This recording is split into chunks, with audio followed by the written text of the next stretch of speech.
Welcome back to my channel, sports fans. Okay, I just had to make this video right here because we have a LeBron fanboy talking and talking and talking all this mess, talking about we act like Jordan didn't lose in the 80s. We acting like Hakeem didn't win a championship after sweeping Shaq that Jordan lost to in 95. Blase, blase, blah. Okay, look, and what he said we acting like Jordan never lost. Some type of madness. Look, if you're on my channel, this is what I always say. If you lose a game, that's not a meltdown. That's not a strike against you, right? Everybody loses. But when we go back and we look at, was it your fault that you lost? That your team lost? Did you melt down in the series? Not a game. Everybody has a bad game, okay? But when we go back and we look at your stat line for the series, not just points, not just assists, not just rebounds and steals, we're looking at percentages, right? Because you can get 50, 40, 30 points and shoot 29%, 30%, 39%. And you could have 3.5 turnovers, 4 turnovers a game, shooting 69% from the line, shooting 70% from the line, shooting 30% from three or something like that. Now, if you're trying to take threes, to me, 2 or more threes is trying to shoot the three. If you're only shooting 1 3 a game, that's not even trying, right? That's not even trying.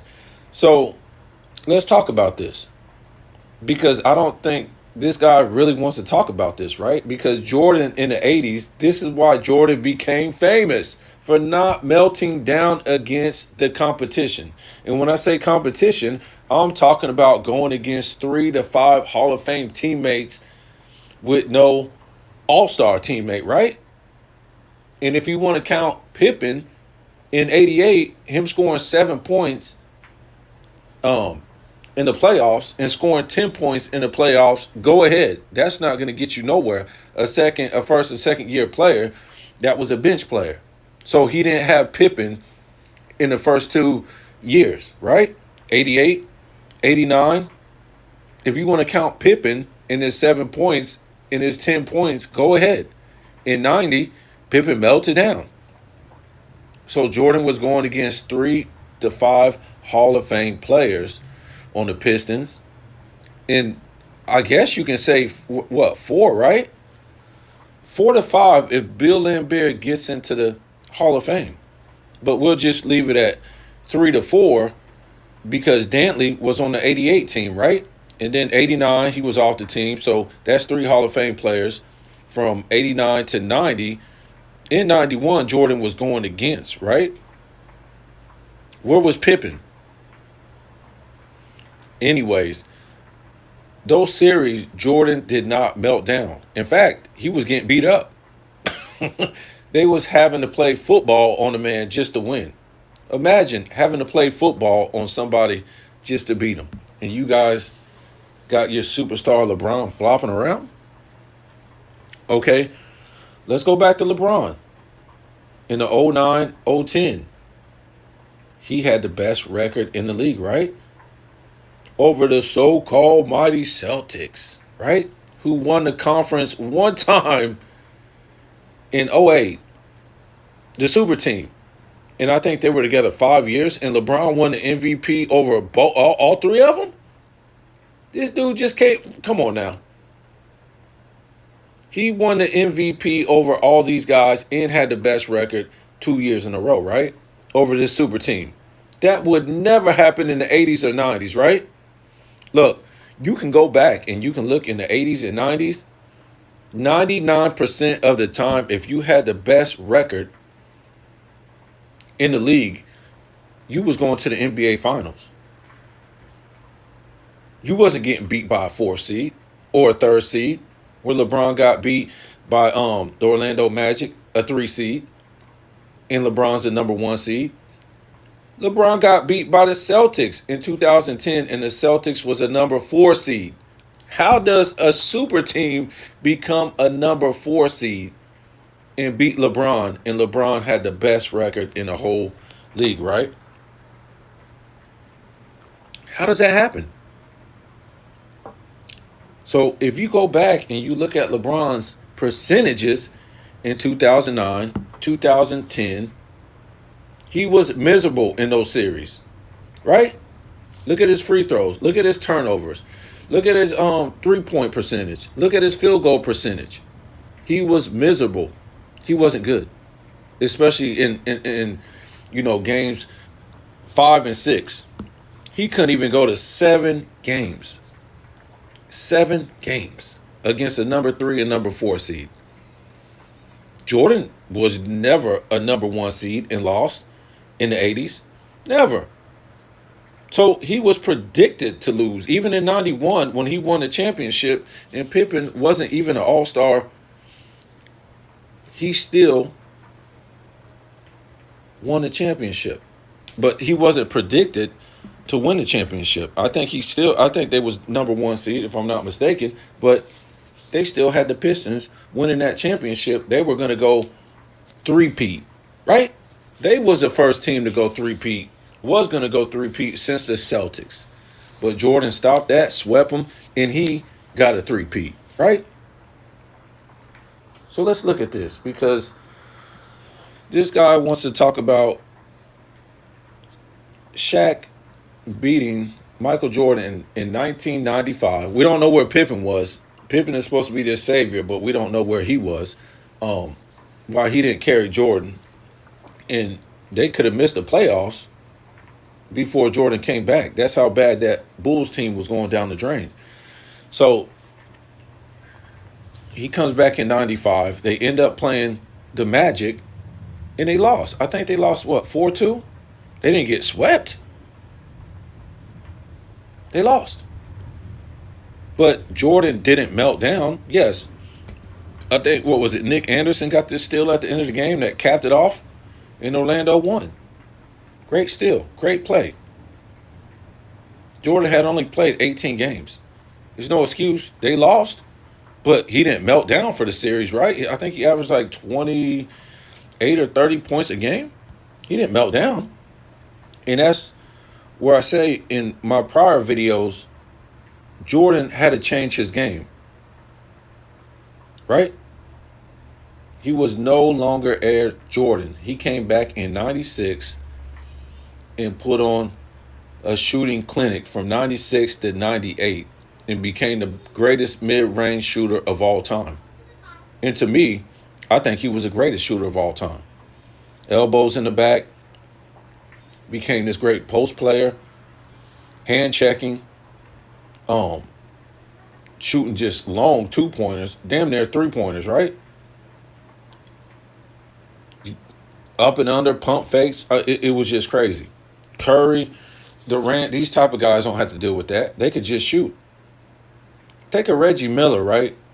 This guy had to come off of like 3-4 screens, get the ball, and still have a hand in his mug, right? That's how the defense was back then. So let's look at this. I mean, because Jordan, maybe he could have just left and went to a super team, right? After he lost to Orlando. That was a great team. That was a great team. But Hakeem was just that great. I mean, remember, Hakeem had already been to the finals. When was that? Like in the 80s or something like that? So this was his big chance to beat Orlando. Some things you just don't get another chance at, right? And Hakeem had all this experience in the league. You got to remember they was playing the Showtime Lakers and the Jazz and, all these great teams in the West all these years. So your experience kind of builds up. It's kind of like once, Jordan and the Bulls, Horace Grant and Pippen and these type of guys, once they got over the hump, the league didn't get weak. It was just their time. And with all that experience from playing, the bad boy Pistons, you think that they was going to let any other team beat them? Because you got to remember, I think the last two series, 89 and 90, yes, the bad boy Pistons did win those series, but they wasn't beating the Bulls based on skills. They was beating them based on physicality. They was playing football. They already knew the Bulls were more skilled and fundamentally sound than them. They already knew, so they had to play football, right? On the Bulls. So again, once Jordan and them start winning, got past the bad boy Pistons, no way. No way was he gonna let another team beat him in the playoffs or the finals. They just seemed too much, especially Jordan. And he could teach his team, even though a lot of them wasn't on the team in the 80s, he taught them how to be great. When he saw them Showtime Lakers teams and the Celtics teams, they wasn't winning off of athleticism. They was winning off of fundamentals and X's and O's of the game. Right? Like a Spurs team. That wasn't athleticism that beat LeBron. Because we all know LeBron, his teams play based off of athleticism. Those Spurs teams, those Warrior teams, they was beating LeBron off of fundamentals, X's and O's. That's why when the LeBron era guys, when they go off to the Olympics and they get beat in the '04 Olympics, '06 FIBA, they was getting beat by players who was fundamentally sound. The X's and O's of the game. See, the LeBron era guys, they thought they could just go over and beat the international players based off of athleticism. Maybe because they saw, prior U.S. basketball teams play, they thought they was beating these guys off of athleticism. No. So that's what you get with a LeBron team. And if a lot of guys done came forward, these guys don't practice. They just beat you based off of athleticism. And this is why this guy gets beat in big games, right? So let's get down to it. Since this guy mentions that Jordan, he got beat by Orlando. So when faced with adversity, as the media and the world counts you out, how do you respond? 95 playoffs. Jordan gets ripped, loses the game, and the media says Jordan is past his prime and doesn't have the same abilities of the past. They're right. Jordan didn't have the same abilities. He wasn't Air Jordan no more. So the next season, he became a different Michael Jordan. 96, the next season, sets the NBA record, 72-10, and wins MVP, Finals MVP, All-Star MVP, First Team Defense, scoring title, and NBA championship. This was mid-range Jordan. Okay, we all know that. Woo, go look at his shot chart. Nobody ever had a shot chart like that since. It's nuts. From the mid-range, from the free throw line, from the three-point line, this guy was doing something. He was shooting over 50. I think maybe he shot over 50% a few times in the mid-range, but they didn't keep shot charts until like 96. So this is how he responded to adversity. Let's get into LeBron. In 2010, as the number 1 seed, loses to the number 4 seed Celtics in blowout fashion, as the media says LeBron will never be one of the greats. Okay? So we know what happened. He went and formed a super team. Not because, this was his excuse. His team wasn't good enough. It was LeBron doing all the work, even though they had the best record 2 years in a row over the Celtics, over Orlando, over the whole East. Over the whole entire NBA, they had the best record. So that wasn't good enough because we know in those games, in those series, 09 and 2010, LeBron melted down in crucial games. Games 5, Game 6, in a lot of them series, he really melted down in like Game 1. if you go back and look at it. A lot of people, again, stop looking at his stat line and look at his percentages. You could get 40 points if you shoot 41% or 39% and you have 4 turnovers a game and you was a minus 12, all this nonsense. Oh, and you're leaving points on the floor when you're shooting 69% from the free throw line or 71%. This is horrible. So he goes out and he starts the super team, gets 2 of the top 10 players in the league. He didn't just say, wait, let me come play with you like Shaq said. Let's do this.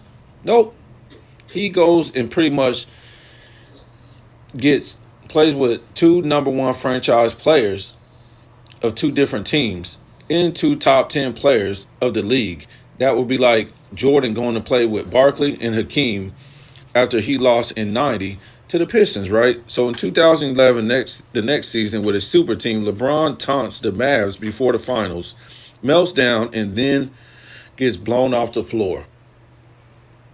Right? What did he win that year? I think he was first team defensive. That's it. No scoring title, no MVP, no All-Star MVP. What did he win? And he did all that. Wow, this guy had to join a super team. And guess what? They didn't even have the best record in the league.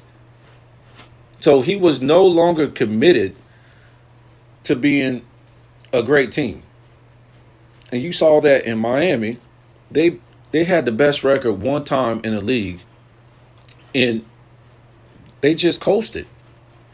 Don't need to work hard. When he's got these super teams, you would think, I'm going to be better than Michael Jordan. He says he's better than Michael Jordan, so he should have the best. He had better teams than Michael Jordan, so he should have the best record just about every year. He only had the best record in Cleveland 1 year in four seasons. I mean, you got to be kidding me, right? He had the best record in the league in Cleveland in 09 and 10 with a bunch of nobodies, right? But he couldn't have the best record in the league with super teams. But one year in Cleveland, 1 year in Miami, that just shows you this guy just be coasting. So that's about it.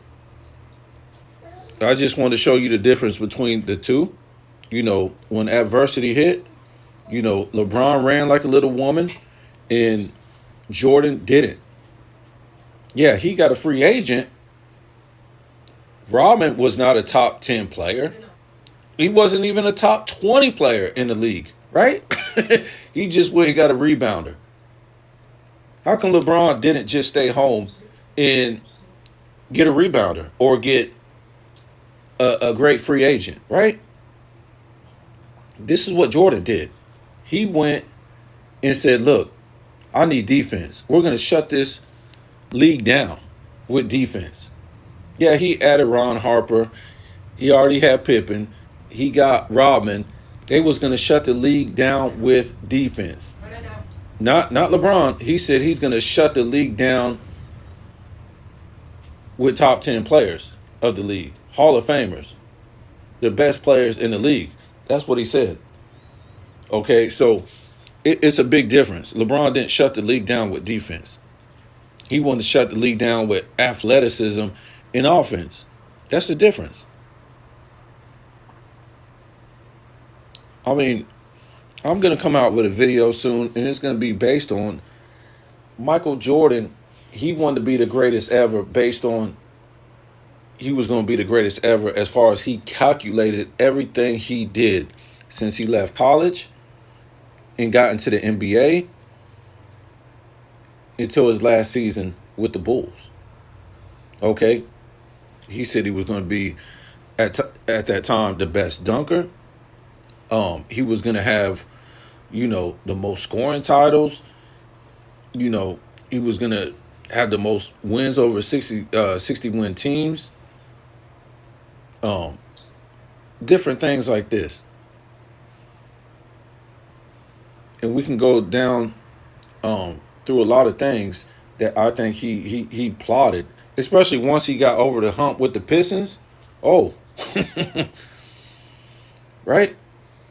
It's a lot of records of Michael Jordan's that they don't even talk about on ESPN and Fox Sports and stuff like that, because these type of records would disqualify LeBron as being this so-called GOAT or being in the GOAT conversation, because besides longevity totals and stats, he didn't beat 70 um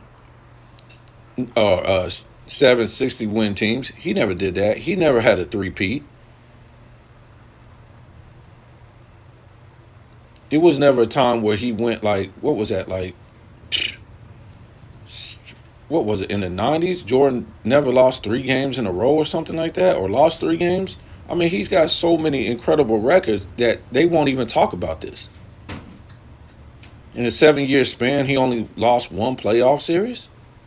They won't talk about a lot of this stuff because it's going to disqualify LeBron as being in this conversation, which he should never be, because it's really unfair. He's really destroying his own legacy with this longevity thing, and the steroid allegations coming out. If you saw my last video, this guy suddenly sits out instead of him being like, modest about, his place in history, and be like, oh, let me bring my stat line down, because everybody's stat line goes down. That's just how it is. You get older, you know. But LeBron doesn't want to do that. So we're all going to look at him like he's on steroids. Why is he running up and down the court with 21, 22, 23, 25-year-olds in year 21? It's impossible. It's impossible. It's impossible. But this is what he wants. So just had to make this video. LeBron, he pretty much gets worse when adversity hits. So tell me what you think.